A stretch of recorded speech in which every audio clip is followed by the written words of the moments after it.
খালেদা জিয়ারে বিদেশে নিয়ে যাওয়ার জন্য পরিকল্পনা চলছে।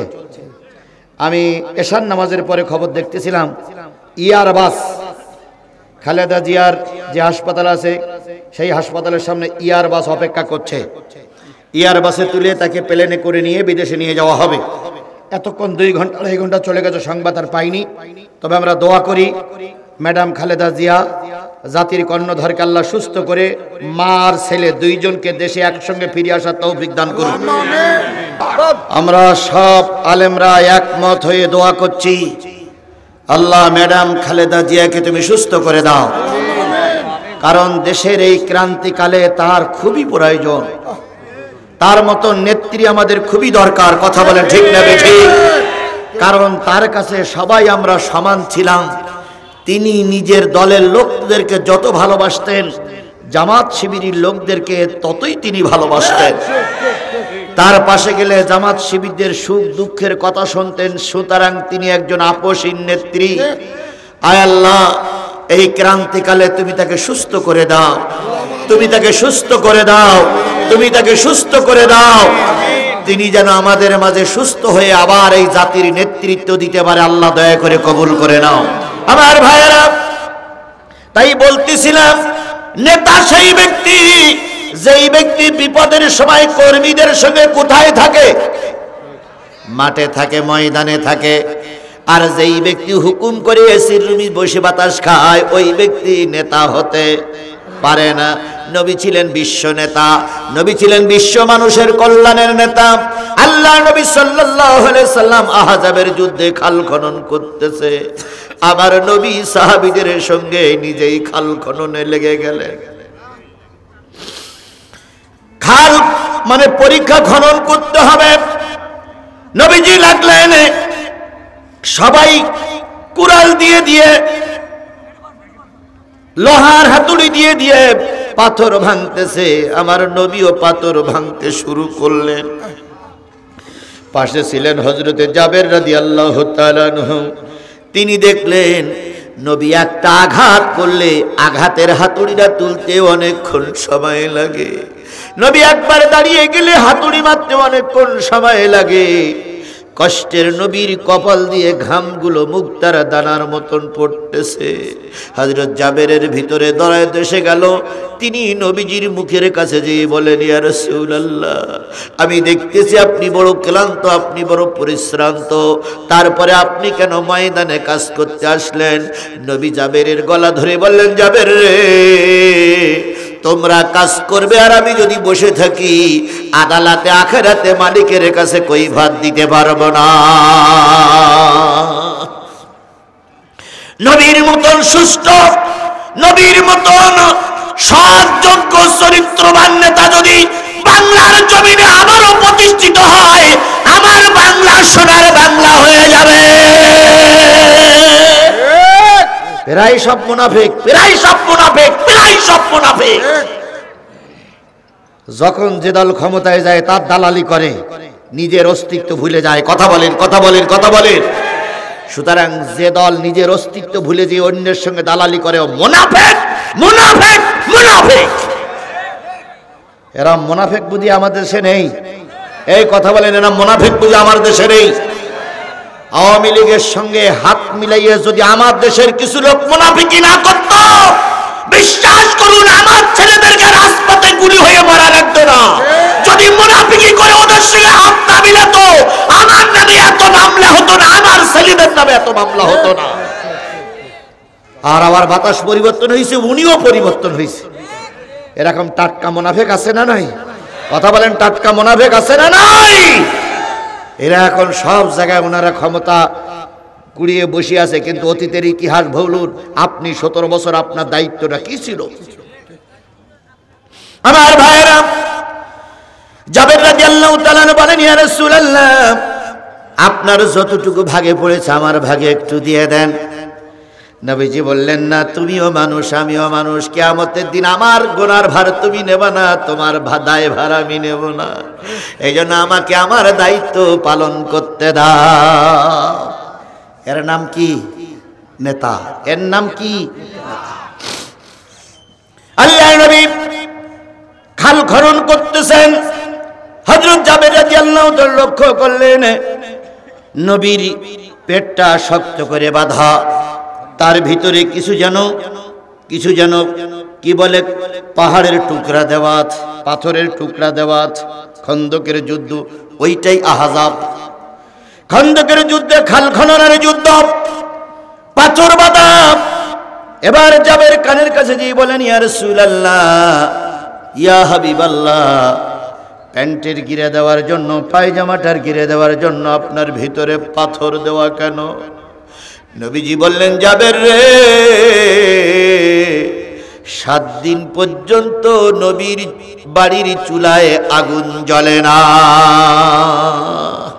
ঘরে খাবার নাই, তোমরা যুদ্ধের ময়দানে, আমি যদি ক্ষুধার্ত নবী বলে চুপ করে বসে থাকি, আল্লাহর কাছে কৈফিয়ত দিতে পারবো না জাবের। তাই ওই ময়দানে এসেছি তোমাদের সঙ্গে কাজ করার জন্য। হযরত জাবেরের দিলের ভিতরে মহব্বত উঠল।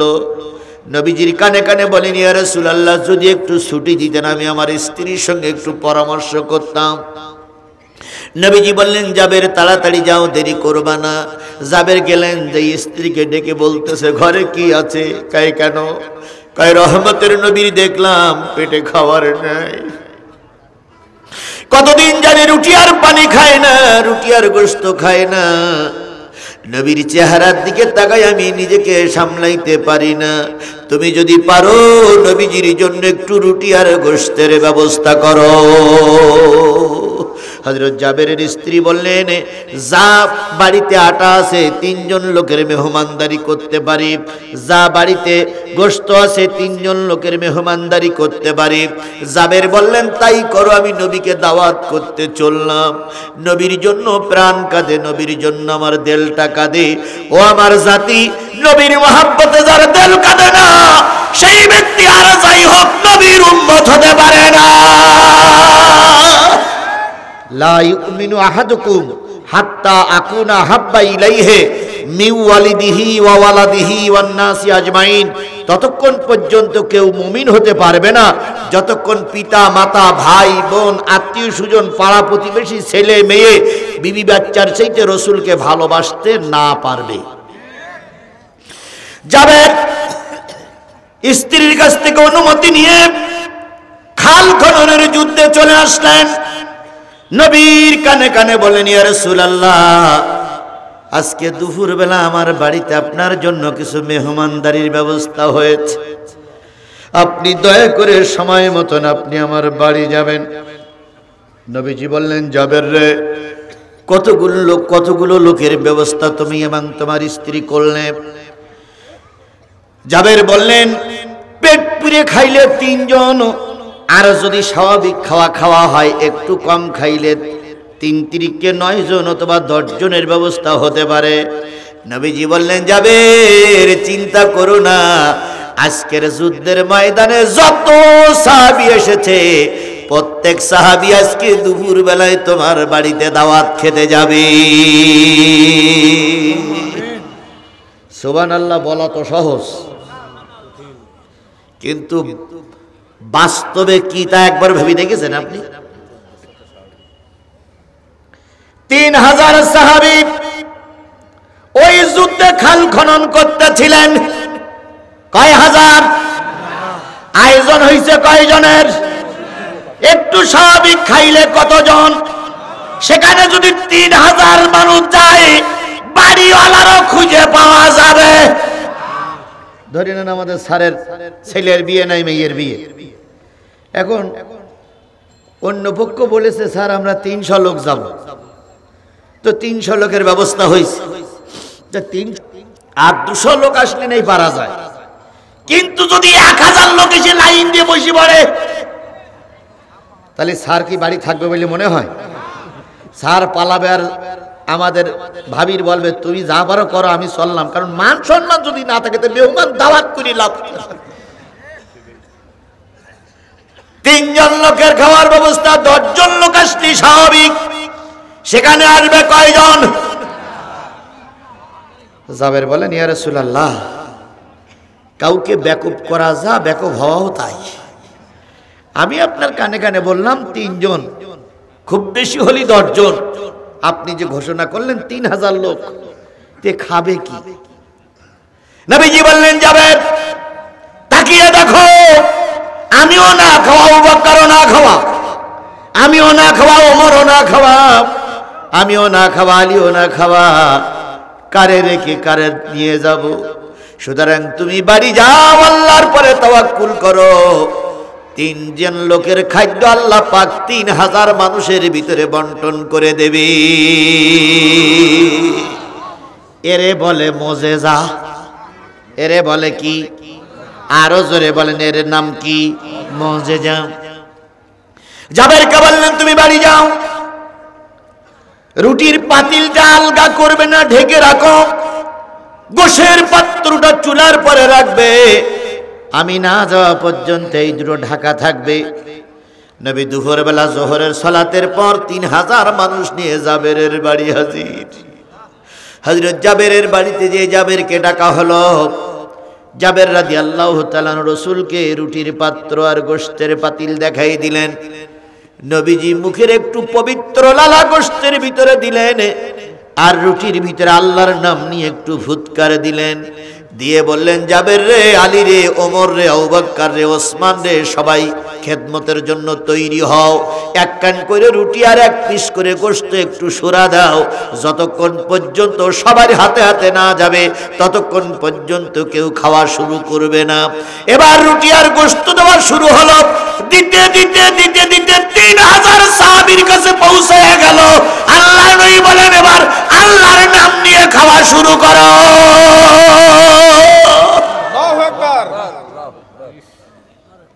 দেওয়া শুরু হলো, খাওয়াও শেষ হলো। এবারে জাবেরকে বললেন, জাবের যা আছে তাই তোমার পরিবার নিয়ে খাও, আর গোশতের হাড়ি গোশতের পাতিলটা উঁচু করে দেখবে না ওর ভিতরে কি আছে, আর রুটির পাতিলটা উঁচু করে দেখবে না আর কয়খানা রুটি আছে। এরপরে দেওয়া শুরু করো, যারা এখনো পায়নি তাদের দাও। নবী যুদ্ধের ময়দানে চলে গেলেন। জাবের সবাইকে দিয়ে আশ্চর্য মনে করে চিন্তা করতেছে, দেখি তো আর রুটি কয়খানা আছে, দেখি তো গোশত আর কতক্ষণ আছে, কতটুকু আছে। এরকম কৌতূহল আমাদের জাগে না জাগে না? এরকম কৌতূহল হয় না ভাই? এরকম কৌতূহল হয়। জাবের রাদিয়াল্লাহু তাআলা আনহু রুটির পাতিলটা উঁচু করে দেখলেন, যে কয়খানা রুটি বানানো হয়েছিল তার অর্ধেকটা পরিমাণ শেষ হয়েছে, আরো অর্ধেকটা রয়ে গেছে। গোশের পাতিল থেকে গোশ 3 ভাগের 2 ভাগ দেওয়া হয়ে গেছে, আর 1 ভাগ আছে। এবার যখন ওই দেখা গোশ আর দেখা রুটি যখন দেওয়া শুরু করলেন, অল্পক্ষণের ভিতরে শেষ হয়ে গেল। নবীর দরবারে যখন গেলেন, নবী জিজ্ঞেস করলেন, জাবের কি অবস্থা? কয়, ইয়া রাসূলুল্লাহ সব শেষ। নবী বললেন, শেষ তো হওয়ার কথা না। কয়, ইয়া রাসূলুল্লাহ আমি একটু উঁচু করে দেখেছিলাম। নবীজি বললেন, জাবের যদি উঁচু করে না দেখতে, কিয়ামত পর্যন্ত ওই রুটি আর গোশত বাহির হতো, ভুক্ত লোকগুলো, ক্ষুধার্ত লোকগুলো খেয়ে দিনের কাজ করত। তুমি বড় ভুল করেছো রুটির পাত্র আর গোশের পাতিলটা উঁচু করে। তাহলে যে নবীর আদর্শ, যে নবীর মুখের ছোঁয়ায়, যে নবীর মুখের থুতুতে 3 জন লোকের খাদ্য 3000 লোকের ভিতরে বন্টন হয়, সেই নবী আপনার আমার নবী। এই কথা বলেন ঠিক না বেঠিক? সেই নবীর উপরে নাজিল হলো যে কিতাবটা, সেই কিতাবটার নাম কি? আরো জোরে বলেন, সেই কিতাবটার নাম কি? আমি সেই কোরআন থেকে কথা বলছি। আশা করি যারা আল্লাহর বান্দা, রাসূলের উম্মত, তারা কোরআনের আলোচনা থেকে বাইরে থাকতে পারে না। কথা বলেন। যদি কেউ থাকে তাহলে বুঝতে হবে আল্লাহর বান্দা না রাসূলের উম্মত। আল্লাহ দুনিয়ার থেকে যেন বেরিয়ে যায়। আল্লাহ দুনিয়ার থেকে বেরিয়ে যাওয়ার আর কোনো জায়গা আছে? এই কথা বলেন, জায়গা আছে? জোরে বলেন, জায়গা আছে? তাহলে আল্লাহ দুনিয়ার থেকে বেরিয়ে যাওয়ার মতন যেমন জায়গা নাই, আপনি মানুষ, ইসলামের পক্ষের লোক, আপনাকে কোরআন শোনার জন্য বসতে হবে। তাই আমরা যারা বসেছি আর এখনো যারা বসতে পারিনি তারা চলে আসুক, আর যারা বসেছি সবাই মিলে রাসূলের নামে দুরূদ আর সালাম দিয়ে আজকের কোরআনের তাফসীর শুরু করতে চাই। সকলে মিলে বলছি, সাল্লাল্লাহু, রাসূল আমার ভালোবাসা, রাসূল আমার আলো আশা, রসুল আমার প্রেম বিরহের মূল আলোচনা, রসুল আমার কাজে কর্মের অনুপ্রেরণা, রসুল আমার ভালোবাসা। নেতার মতন নেতা যখন পাই না আমি খুঁজে, কান্দি এবং কান্দি শুধু এই দুটি চোখ বুজে, তখন তোমার বদর উহুদ যোগায়ে মন্ত্রণা,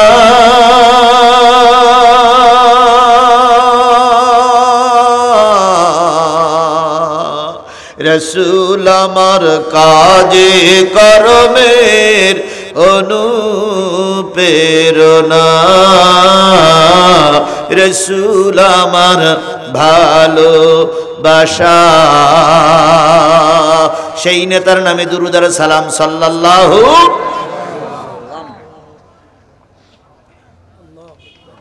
বন্ধুগণ, এই বিশাল গণজামায়াত কিসের জন্য? জোরে বলেন, কিসের জন্য? কোরআনের জন্য। আমরা অন্য কোন লোকের টানে এখানে আসিনি। কিসের জন্য এসেছি? আগে নিয়ত সই করে নেন। যদি এসে থাকেন কোরআনের জন্য, অবশ্যই নেকি হবে। এই জন্য নিয়ত সই করে নিয়ে এসেছি। কিসের জন্য? আমরা আমাদের পিতার সঙ্গে প্রয়োজনে সম্পর্ক বিচ্ছিন্ন করতে পারি। 20 বছরের স্ত্রীর সঙ্গে সম্পর্ক প্রয়োজনে বিচ্ছেদ করতে পারি। ছেলে কোরআনের বিপক্ষে, ছেলের সঙ্গে সম্পর্ক বিচ্ছিন্ন করতে পারি। দল ইসলামের বিরুদ্ধে, দলের সঙ্গে সম্পর্ক বিচ্ছিন্ন করতে পারি।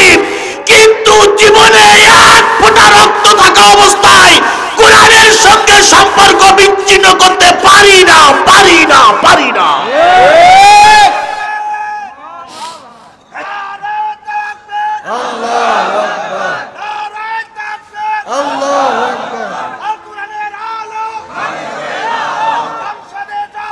কথা ঠিক না বে ঠিক? কথা ঠিক না বে ঠিক? আচ্ছা, এই যে লোকগুলো আমরা এসেছি, তাহলে কিসের টানে? কোরআনের টানে। মৌমাছি চেনেন আপনারা?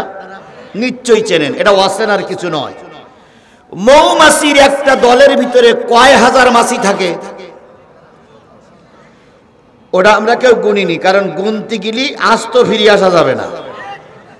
যদি মৌমাছির চাকে যে একটা একটা করে গোনেন, আপনারা গণবেন আর ওরা সব সুবহানাল্লাহ সুবহানাল্লাহ বলবে। কি বলবে? না, ওর কাছে যা আছে তাই নিয়ে আক্রমণ করবে। সুতরাং গুনি আমরা শেষ করতে, তবে ধরে নিতে পারি 10,000 20,000 মৌমাছি ওর ভিতর থাকে। ওর ভিতর থেকে একটা বড় মাছি আছে, এটারে কি মাছি বলে? রানী মাছি। এই রানী মাছির কে কেন্দ্র করে 10,000 20,000 মৌমাছি ওকে ঘিরে এক জায়গায় থাকে। এদের বিরুদ্ধে কোনো আন্দোলন হয় না। এরা সরকার পরিবর্তন করার জন্য রাস্তায় নামে না। এরা সব সময় ওই রানী মাছির চারিপাশেই থাকে। কথা বলেন ঠিক না বে ঠিক?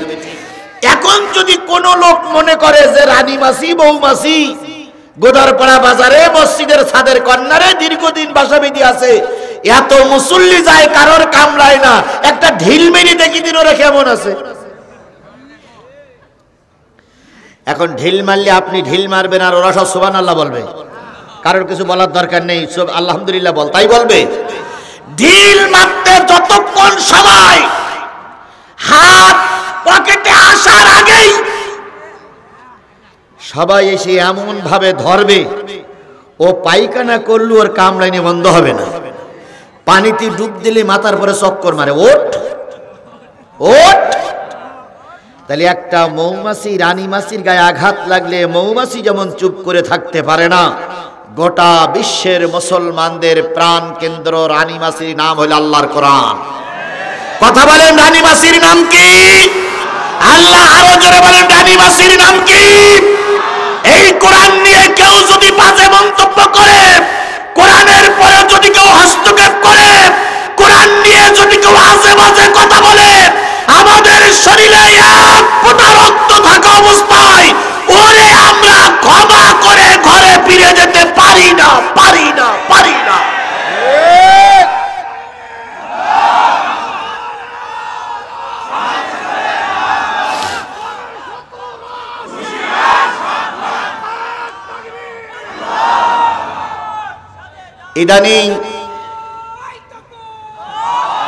ইদানিং একজন বাউল সম্রাট,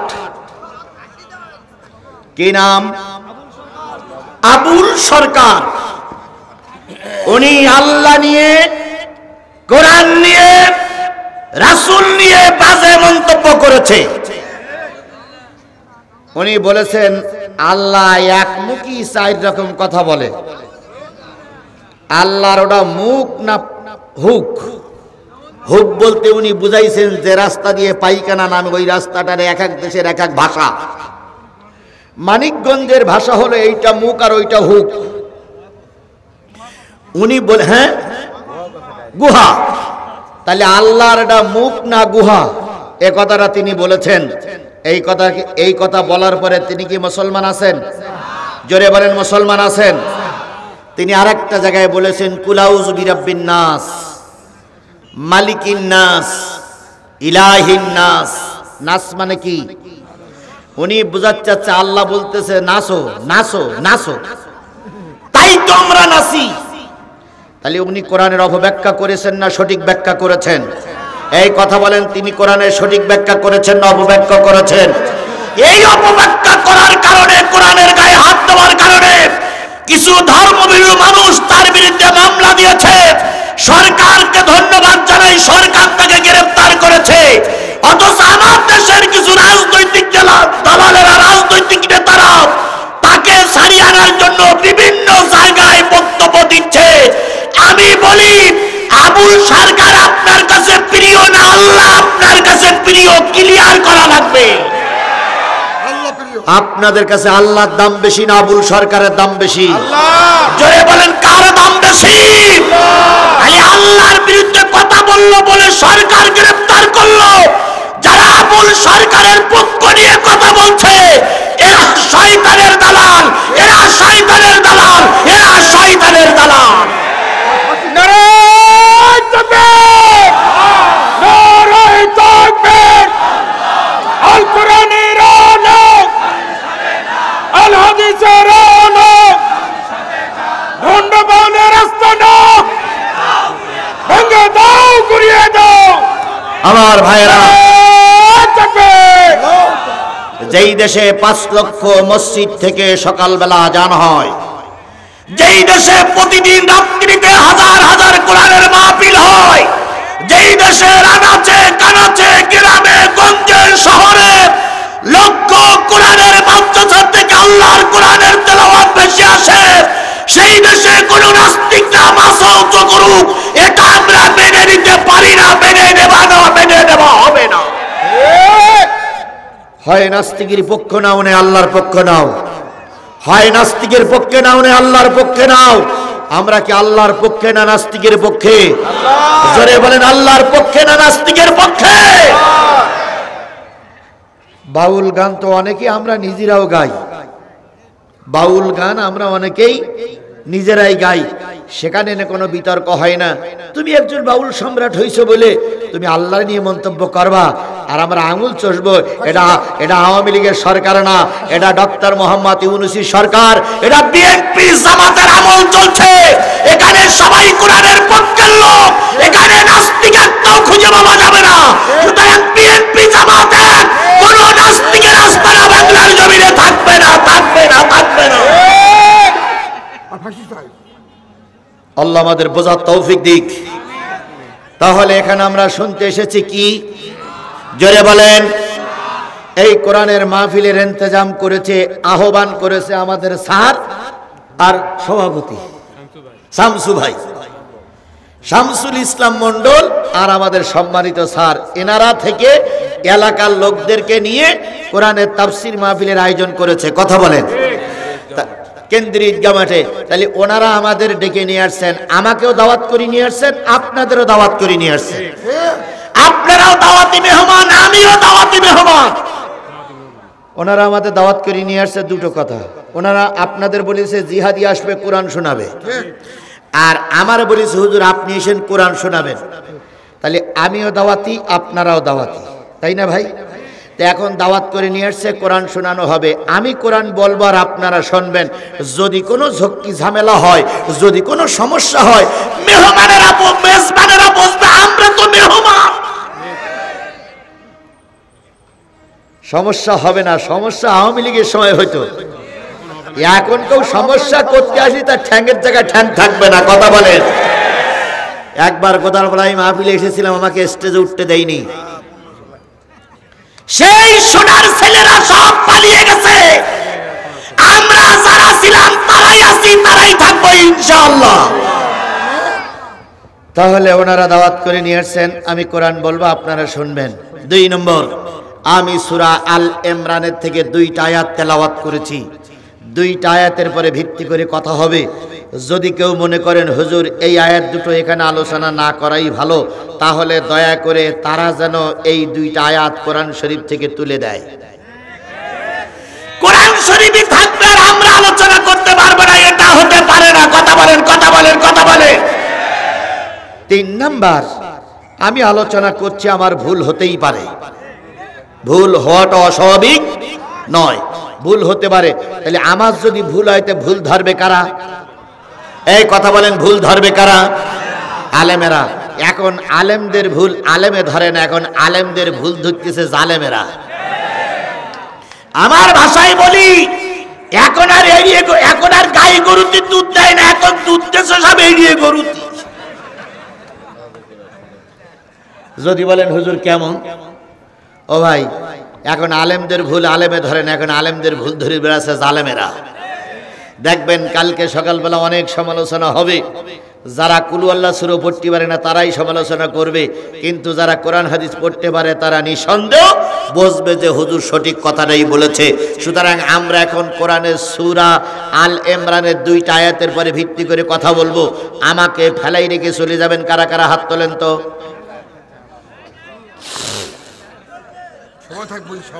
কেউ নাই? চলে যাবেন না? তাহলে নিয়ত করতে হবে। আমার কর্তৃপক্ষ আমাকে বলেছে হুজুর আপনি 11:30 পর্যন্ত কথা বলবেন। এখন 10:40 বাজে, তাহলে 11:30 বাজতে আর কয় মিনিট বাকি আছে? 50 মিনিট। এই 50টা মিনিট যত সমস্যা হোক, পেশাব লাগুক, পায়খানা লাগুক, যত সমস্যা হোক, এই 50টা মিনিট ময়দান ছেড়ে চলে যাওয়া যাবে না। কারা কারা রাজি আছেন 2 হাত উঁচু করে দেখান তো, যাবে 50 মিনিট থাকবো।